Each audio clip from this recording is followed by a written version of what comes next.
It's 8 p.m. in Hong Kong, 11 a.m. here in London, and 7 in the morning in Washington, where the pundits have been analysing President Barack Obama's performance at his second primetime news conference.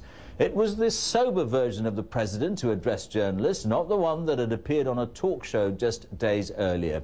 His message, patience and persistence were needed, he said. But he told the nation that he could see the first signs of recovery. Here's Jonathan Beale. Ladies and gentlemen, the President of the United States. The lights, the cameras and crowd of reporters only reflects the nation's huge expectations from their commander-in-chief. Barack Obama wanted to reassure the country that recovery was on its way, but he's also having to appeal for patience. There are no quick fixes, and there are no silver bullets.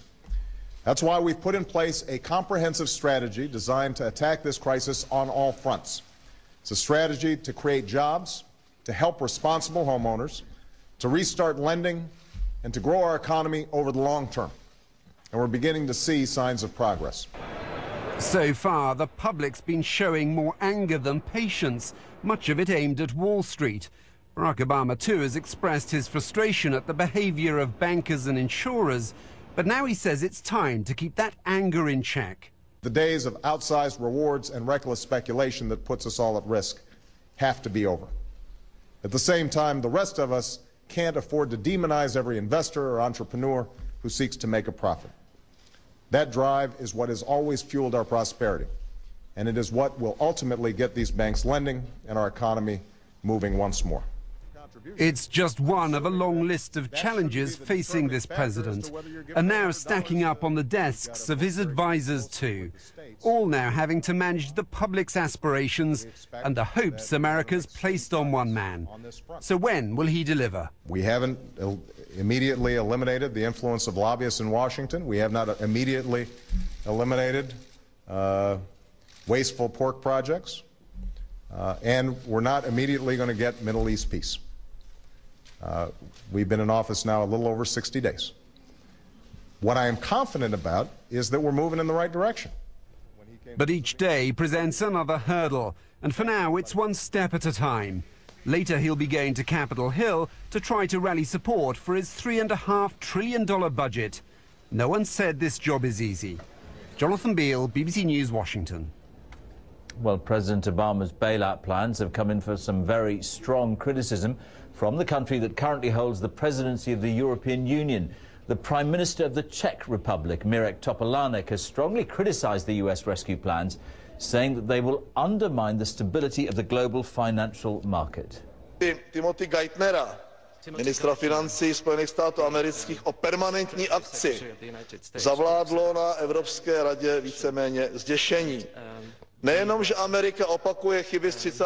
let minulého století, to jsou rozsáhlé stimuly, tendence a volání po protekcionismu, kampaň Buy American a podobně. Všechny tyhle kroky, jejich kombinace a co hůř, iniciativa za jejich permanentní ustanovení jsou cestou do pekel. Well, that was the Czech Prime Minister there. Johnny Diamond joins us from Brussels. Johnny, I wasn't 100% clear that we got a translation there. Perhaps you could tell us what he was saying and what you make of it.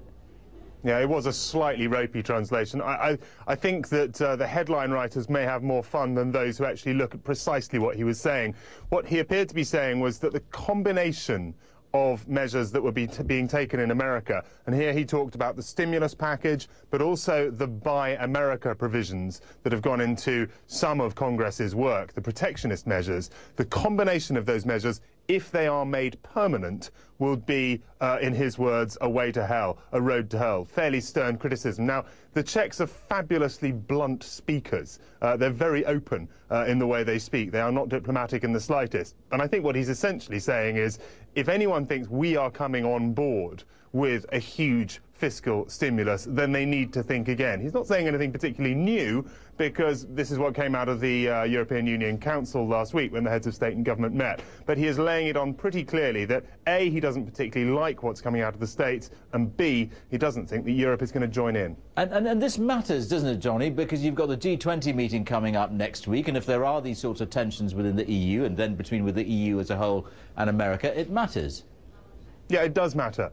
This is a critical moment for the world economy. There are decisions being made about the nature of regulation in the future, the way that banking is regulated, the way that governments agree with each other, but also there are tensions lying beneath the surface about whether or not there should be further coordinated fiscal stimuli. It's fairly clear from comments that President Obama made in the press conference that he gave in the United States yesterday that there are some who feel that countries around the globe are not doing as much as the US is, and that they feel others should pull their weight. Europe has been singled out for that. While here, the Czech Prime Minister, whose country holds the presidency of the EU, is saying, we have done enough, we are not doing any more, certainly not in the short term. So there may well be tensions that come to the fore when leaders meet in London in a few days' time. All right, Johnny, thank you very much.